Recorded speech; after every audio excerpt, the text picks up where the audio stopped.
Que le nom de notre Seigneur Jésus-Christ, le Créateur de toutes choses, soit une fois de plus glorifié en ce 29 juin 2021.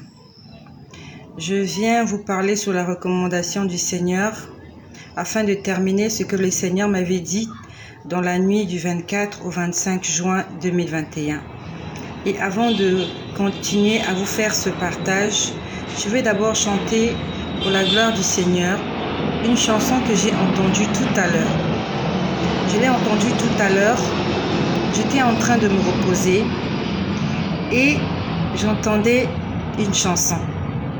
J'ai entendu une chanson et par expérience, je sais que ce sont les anges qui chantent.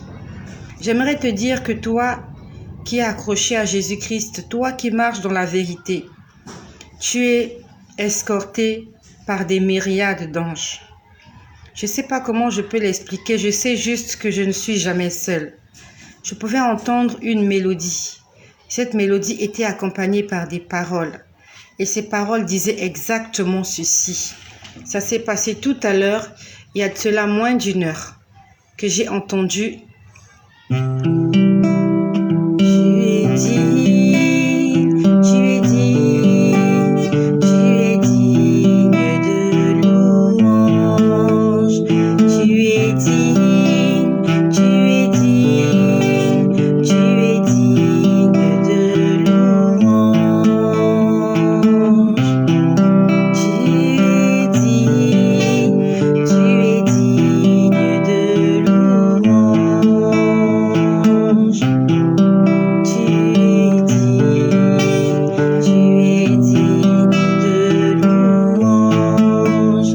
La chanson dit « Tu es digne de louange. Tu es digne de louange. » C'est ce que disait la chanson. Et je pouvais entendre comme une chorale en train de chanter cette chanson-là. Tu es digne de louange. J'aimerais t'inviter avec moi à chanter cette chanson pour la gloire de Jésus.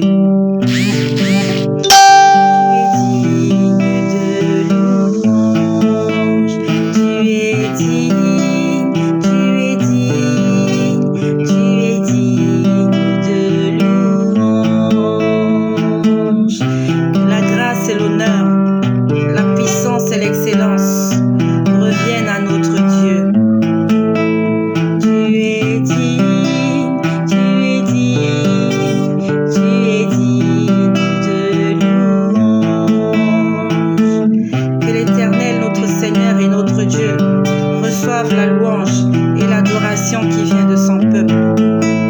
Tu es digne, tu es digne, tu es digne de louange. Il est l'alpha et l'oméga, le premier et le dernier, le commencement et la fin de toutes choses. Tu es digne, tu es digne, tu es digne de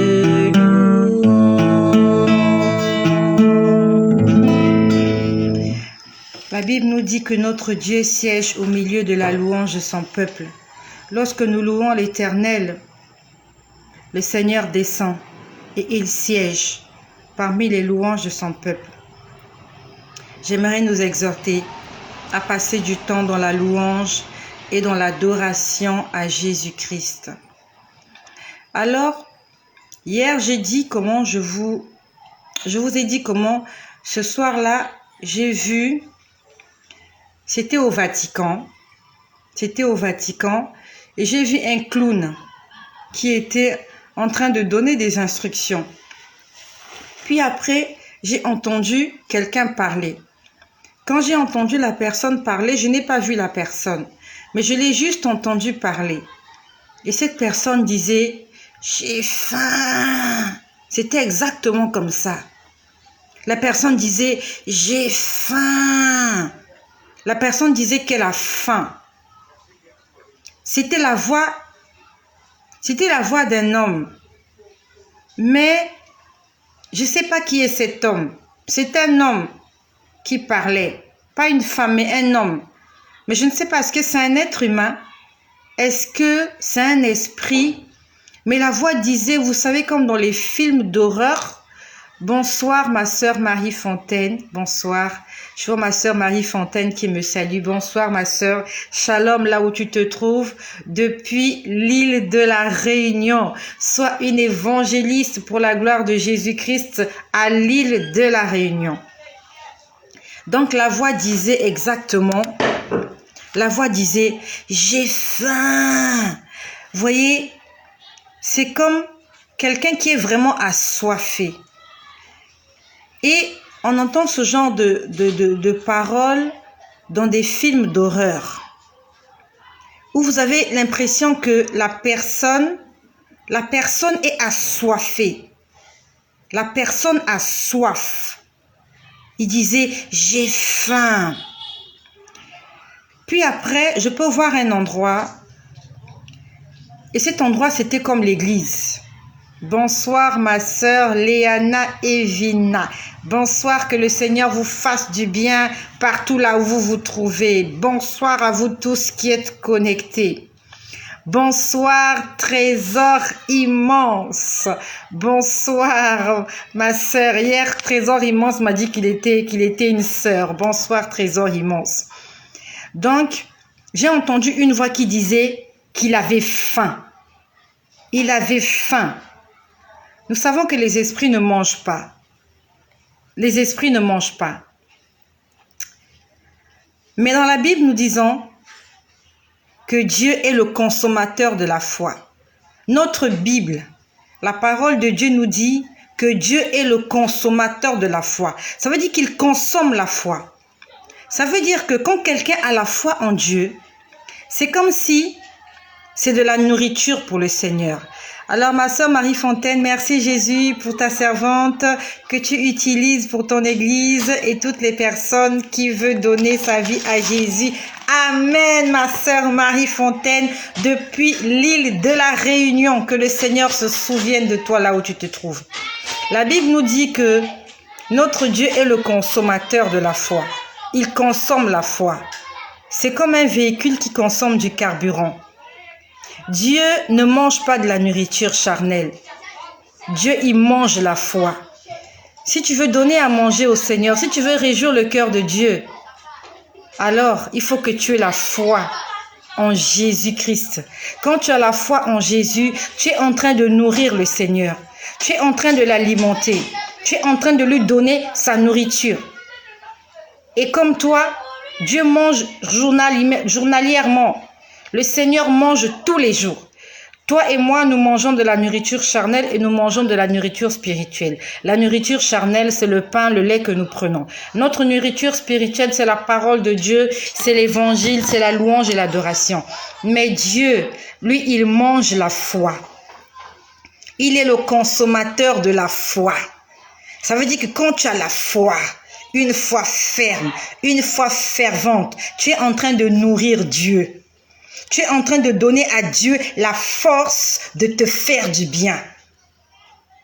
Mais cette voix-là, ce n'était pas la voix de Dieu. Cette voix disait, j'ai faim.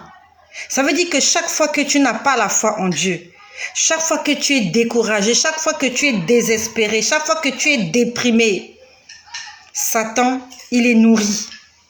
Il a besoin des gens désespérés. Il a besoin des gens qui ont envie de tout abandonner. Il a besoin des gens qui sont opprimés, des gens qui sont oppressés. Il disait, j'ai faim. C'était à glacer le sang, cette voix-là. C'était vraiment à glacer le sang. J'aimerais qu'on se souvienne de toutes ces choses-là. Quand tu as la foi en Dieu, quand tu fais confiance au Seigneur, même si les choses ne marchent pas, ce qui est sûr, c'est qu'on n'a pas le choix. Même quand ça ne marche pas, on n'a pas le choix que de continuer à lui faire confiance. Parce qu'il n'y a pas mieux que Dieu, il n'y a pas mieux que Jésus. Tu vas abandonner Jésus pour aller demander au diable de t'aider. Le diable est un menteur. Même quand le Seigneur ne t'a pas encore fait du bien, continue à t'accrocher à lui. Pour que cet homme-là, celui qui veut de ton malheur, qu'il continue à avoir faim. J'ai entendu la voix. C'était une voix. Il disait, j'ai faim. J'ai faim. Il a envie des âmes humaines. Oui, que le Seigneur nous augmente la foi. Avant qu'il nous augmente la foi, il faut déjà que nous ayons cette petite foi comme un grain de sénévé. La Bible nous dit que si tu as une petite foi, comme un grain de moutarde, comme un grain de riz, si tu ordonnes à une montagne de se déplacer, elle va se déplacer. Si tu as une petite foi, tu peux changer les situations dans ta vie. Et notre Dieu, il aime cette foi-là, aussi petite soit-elle. Aussi petite soit-elle, Dieu aime quand ses enfants lui font confiance. Le Seigneur aimerait parler à quelqu'un. Est-ce que tu as cessé de faire confiance à Dieu juste parce qu'il y a des choses que tu ne vois pas autour de toi? Juste parce qu'il t'a fait des promesses qu'il n'a pas encore réalisées? C'est pour ça que tu veux perdre ton âme? C'est pour ça que tu veux perdre ta vie? J'ai jamais vu une maman qui a un enfant malade et qui souhaite la mort de cet enfant juste parce que l'enfant est malade. Non. Je suis en train de parler à des mères, à des parents d'enfants. Peut-être que tu m'écoutes, ton enfant n'a pas une bonne santé. Est-ce que c'est pour autant que tu souhaites que cet enfant meure? Non, tu as toujours la foi. Tu dis, j'espère, je crois que l'enfant un jour sera guéri. J'espère que cet enfant va grandir. J'espère que cet enfant va réussir. Même si tu n'es pas en train de voir le bout du tunnel, en tant que parents, nous continuons à garder la foi. Nous avons toujours l'espoir que les lendemains seront meilleurs. C'est ce que nous devons faire avec notre propre vie. Même si aujourd'hui ça ne marche pas, même si aujourd'hui tu ne vois pas le bout du tunnel, continue à espérer.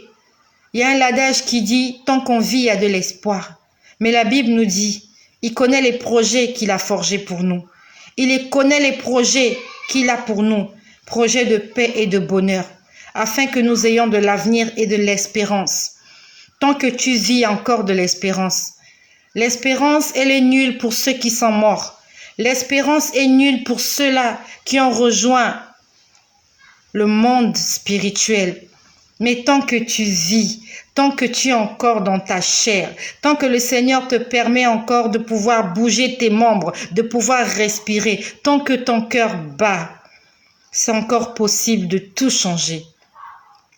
C'est encore possible de vivre la gloire passée, de reprendre force et vie dans là-bas cachée. C'est possible de voir fleurir l'amour cassé et voir les blessures de nos cœurs déchets. C'est encore possible. C'est encore possible de tout refaire et de voir fleurir. Oh, c'est encore possible. J'aimerais te dire que c'est encore possible. Tu n'es pas encore mort. Le Seigneur peut changer ta vie. Nous lisons dans la parole de Dieu l'histoire de Joseph. Sa vie a été changée en une journée. La nuit, il a dormi comme un esclave, comme un prisonnier. Le lendemain, il était à la tête d'une grande nation. Dieu peut changer ta vie. Reste accroché à Jésus-Christ. Puis après, j'ai vu comme une église. J'ai vu comme une église. Et je voyais à l'intérieur de cette église, il y avait des gens assis. Ces gens étaient en train de prier. Et quand j'ai vu ces gens en train de prier à l'église, assis sur des bancs, j'ai entendu exactement ceci. Et ça s'est passé dans la nuit du 24 au 25 juin, pendant que j'étais en train de prier et d'intercéder en faveur de toutes les personnes pour qui le Seigneur était en train de me parler ce soir-là. Donc je vois l'église et dans l'église, je vois des gens assis. Pendant que je vois les gens assis, j'entends une voix qui dit exactement ceci. Suivez-moi, la géhenne vous attend. C'est ce que j'ai entendu. La voix a dit, suivez-moi, la géhenne vous attend. Après que j'ai entendu, j'ai faim. La personne a dit d'abord, j'ai faim. Et il a dit ça d'une façon comme quelqu'un qui est vraiment assoiffé de quelque chose. Il était en train de dire, j'ai faim. Après, je vois l'église. À l'église, je vois des gens assis.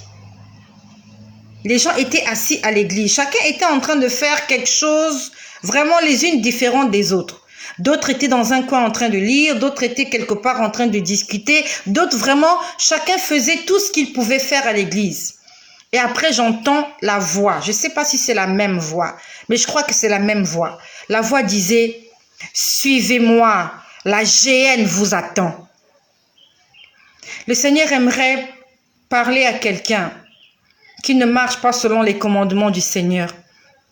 C'est pas parce que tu vas à l'église que tu es un enfant de Dieu. De la même façon que c'est pas parce qu'un enfant va à l'école qu'il est réellement un écolier ou un élève. Il peut être habillé en tenue d'élève, pourtant il n'est pas un élève. Il va peut-être juste pour distraire les autres. Et peut-être qu'il s'habille comme ça juste pour tromper ses parents. Il se réveille le matin, il porte son uniforme de l'école. Vous le voyez dans la rue, vous croyez que c'est un élève. Vous croyez qu'il va à l'école, mais en fait, il est en train de tromper son entourage. Et il y a beaucoup d'enfants de Dieu comme ça. Mais la Bible nous dit qu'on ne se moque pas de Dieu. Tu ne peux pas tromper Dieu, mon ami. Si ta vie avec le Seigneur n'est pas à son banc fixe, tu n'hériteras pas le royaume des cieux, malheureusement pour toi. Parce que j'ai vu l'église. À l'intérieur de l'église, j'ai vu des gens assis. Chacun était en train de faire quelque chose vraiment les unes différentes des autres. D'autres étaient là assis en train de lire, d'autres étaient là en train de prier, d'autres étaient en train de discuter. Mais c'était vraiment comme une cour de récréation, là où chacun fait ce qu'il veut. Comme à la cour de récréation, il y a des élèves dans un coin qui discutent, il y a d'autres qui se chamaillent, il y a un élève quelque part dans un coin de la cour qui a son cahier en main en train de réviser les leçons, il y a un élève quelque part dans un coin qui est en train de pleurer, il y a l'autre qui est en train d'essayer d'arracher le goûter de son collègue. Vraiment, à l'église, dans cette église, je veux dire que c'est l'église du Seigneur, chacun était en train de faire quelque chose. Mais les choses étaient différentes les unes des autres. Et la voix a dit, « Suivez-moi, la géhenne vous attend. » Beaucoup de gens appellent cela la géhenne. Mais quand on lit dans la Bible, la géhenne, c'est l'enfer éternel. Peut-être qu'on t'a dit à l'église que l'enfer n'existe pas. Quand tu lis dans la Bible, on nous parle de l'enfer. Et on nous dit que cet endroit est éternel. Que Dieu punira éternellement ceux-là qui se seront rebellés contre lui. Je veux te dire que la géhenne existe, l'enfer existe. Donc le diable est en train de regarder toutes les personnes qui vont à l'église. Si tu vas à l'église juste pour faire le m'as-tu vu, si tu vas à l'église juste pour faire plaisir à quelqu'un, si tu vas à l'église juste pour te corrompre toi-même, la Bible nous dit qu'on ne peut pas mentir Dieu. Tu peux mentir tout le monde. Tu ne peux pas mentir ta conscience et tu ne peux pas mentir Dieu. La voix a dit, « Suivez-moi, la géhenne vous attend. » J'aimerais que nous puissions faire une rétrospective de notre vie avec Jésus-Christ. Est-ce que par rapport à ton attitude avec le Seigneur, est-ce que tu peux aujourd'hui confirmer que si Jésus revient, il va te chercher? Est-ce qu'aujourd'hui tu peux avoir la garantie, est-ce que tu peux garantir à 100% qu'aujourd'hui, si c'est le dernier jour de ta vie, si dans quelques heures, si dans quelques minutes ou dans quelques secondes, il t'arrivait un drame, si tu mourais là, est-ce que ce sont les anges du Seigneur qui viendront prendre ton âme? Ou bien c'est cette voix que j'ai entendue qui disait « Suivez-moi, la géhenne vous attend. » Satan est un menteur. Il sait que toutes les choses qu'il est en train de te présenter vont te détruire. Mais il te montre juste une façade de toutes ces choses-là. Comme avec Adam et Ève, il leur a montré la beauté et le bon goût de ce fruit. Mais il leur a caché que le fruit que vous allez manger, il va vous tuer, comme l'Éternel vous l'a dit. Satan ne te présentera pas la mort. Il te présentera des belles choses. Il te présentera des choses que tu aimes. Il te présentera des choses que ton cœur aime. Il te présentera des choses que tes yeux aiment voir. Il te présentera des choses que ta langue aime goûter. Mais il te cachera la façade extérieure. Il te cachera l'autre façade des choses qu'il est en train de te présenter. Le diable était en train de parler aux gens qui vont à l'église. Il leur disait, suivez-moi, la géhenne vous attend. Si tu vas à l'église pour te distraire, si tu vas à l'église juste pour passer ton temps, si tu vas à l'église juste pour tromper des gens, que les gens croient que tu es un véritable enfant de Dieu, tu es en train de perdre ton temps. La Bible nous dit qu'on ne se moque pas de Dieu. Ce qu'un homme aura semé, il le moissonnera. Il le moissonnera sûrement. Cette nuit, j'ai été visitée par 3 esprits. Ce sont des esprits féminins. C'est pour ça que chaque matin, je rends grâce au Seigneur pour l'opportunité qu'il me donne d'être encore en vie. Et si moi je suis visitée comme ça la nuit, toi aussi tu es visité la nuit. Toutes les nuits nous sommes visités, même si nous ne voyons pas, même si nous ne le sentons pas. La Bible nous dit, veillez et priez, parce que votre adversaire, le diable, rôde. Il rôde comme un voleur, cherchant qui dévorer. Il va venir chez toi aujourd'hui. S'il trouve la porte fermée, il reviendra demain. Il reviendra après-demain encore et encore, jusqu'à ce qu'il trouve une ouverture, afin d'entrer chez toi, de voler, de détruire, d'égorger et de tuer. Cette nuit, le Seigneur m'a montré, il y avait 3 personnes. Ce ne sont pas des esprits impurs, ce sont des esprits sorciers. Ils sont venus juste là où il y a mon garage. Elles étaient 3 femmes. Parmi les 3 femmes, il y avait une qui était habillée en tenue de militaire. On va dire comme un soldat. Elle avait une arme à la main. Et quand elles sont arrivées, elles étaient en train de dire, elle est où? Elle est où? Elle est où? Ils étaient à l'extérieur de ma maison. C'est pour ça que ce matin, quand je me suis réveillée, j'ai dit, merci Seigneur, tu es digne de louange. Combien de personnes comme ça ont été visitées? Le diable, le méchant, l'ennemi a trouvé une porte d'entrée dans leur vie, une porte d'entrée dans la maison. Il est entré et a sémé la désolation. Ils sont venus avec des armes. Ils ne sont pas venus pour m'effrayer. Ils étaient venus pour me tuer. Et je sais exactement pourquoi ils étaient venus. Hier, dans l'église où je prie, nous avons commencé un séminaire sur la prière et le miracle. Et j'avais invité des gens hier à l'église. Et parmi ces gens-là, le Seigneur a touché plusieurs personnes. Et les femmes qui sont venues me chercher la nuit, ce sont des parents à l'une des personnes que j'avais invitées hier à l'église. Le diable n'aime pas que les gens soient sauvés. Le diable fera en sorte que tu ne prêches pas l'évangile. Non seulement que tu ne prêches pas l'évangile, mais le diable, l'ennemi fera en sorte que toi-même, que ta vie avec le Seigneur ne soit pas parfaite. Parce que le fait que ta vie soit parfaite, c'est un obstacle pour eux, c'est un mur, c'est une barrière qui va les empêcher d'agir dans ta vie. J'aimerais te dire que si tu es accroché à Jésus, accroche-toi encore fermement. Et si tu n'es pas encore bien accroché, prends la décision de t'accrocher fermement. J'ai amené quelqu'un à l'église, mais c'est moi qui sont venus attaquer. Parce que je suis en train de mettre une barrière entre eux et la personne que j'ai invitée à l'église. Ça veut dire qu'il y a une puissance dans la prière. Il y a une puissance dans la maison de Dieu. Il y a une puissance dans le nom de Jésus. Juste le fait que j'ai amené cette personne à l'église, dans le monde des ténèbres, ils étaient déjà alertés. Ils ne sont pas allés l'attaquer, ils sont venus m'attaquer moi. parce que c'est moi qui l'ai amené à l'église. Mais c'est aujourd'hui encore, je vais l'emmener à l'église.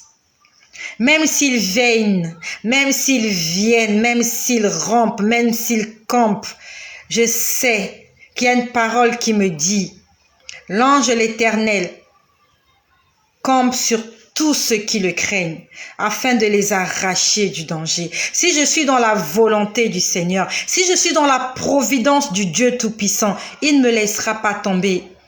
Parce que ce que je suis en train de faire, je suis en train de faire la mission qu'il m'a donnée. La mission qu'il m'a donnée, c'est dans le livre de Matthieu au chapitre 28, au verset 19. Allez et faire de toutes les nations des disciples. J'aimerais te dire que toi qui m'écoutes, sûrement j'ai été aussi attaqué à cause de toi. Sûrement, les gens de ta famille, l'ennemi de ta vie, les ennemis de ta vie sont sûrement venus m'attaquer parce que je te dis la vérité sur cette chaîne. Mais j'aimerais que cette attaque-là, qu'elle n'ait pas eu lieu pour rien. J'assume cela.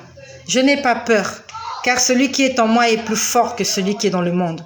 Mais toi, pour qui j'ai été attaqué, j'aimerais que vraiment, tu t'accroches au Seigneur Jésus-Christ. Que cette attaque que j'ai reçue, que cette attaque que j'ai subie ne soit pas pour rien. C'est le Seigneur qui a veillé sur moi. Mais que cela ne soit pas pour rien parce que toi, tu auras pris la décision. Une bonne décision, la meilleure des décisions, c'est de marcher dans la vérité avec le Christ. Sinon, tu leur donneras raison. Sinon, l'ennemi aura raison de toi. Si le diable t'empêche d'aller à l'église, si le diable t'empêche de prier, si le diable t'empêche de lire la Bible, c'est parce qu'il sait que toutes ces choses que tu fais sont une barrière que tu es en train de mettre entre toi et eux. N'aie pas peur, ne t'effraie pas. Continue à prier, persévère, n'abandonne pas. Jésus-Christ n'abandonne pas ceux-là qui lui font confiance. Ils sont venus là cette nuit. Ils étaient au nombre de 3. Ils étaient en train de parler, je les entendais parler. Il y avait une qui était habillée en tenue militaire. Les autres étaient habillés, voilà, au nombre de 3. Il y avait une qui était devant. Elle est où? Elle est où? Elle est où là? Elle est où? C'est ici qu'elle vit. J'aimerais chanter pour la gloire de Jésus. Cette chanson que j'ai entendue tout à l'heure. C'est cette chanson qui m'a réveillée pendant que je dormais. C'était les anges qui étaient en train de chanter. J'aimerais te dire, toi qui aspires à une carrière musicale, qui aspire à devenir un grand chant pour la gloire de l'Éternel, si tu es connecté au Saint-Esprit, tu n'auras même pas besoin de composer les chansons. Le Seigneur va te les donner gratuitement. Tu es digne, tu es digne, tu es digne de louange. C'est la chanson que j'ai entendue tout à l'heure.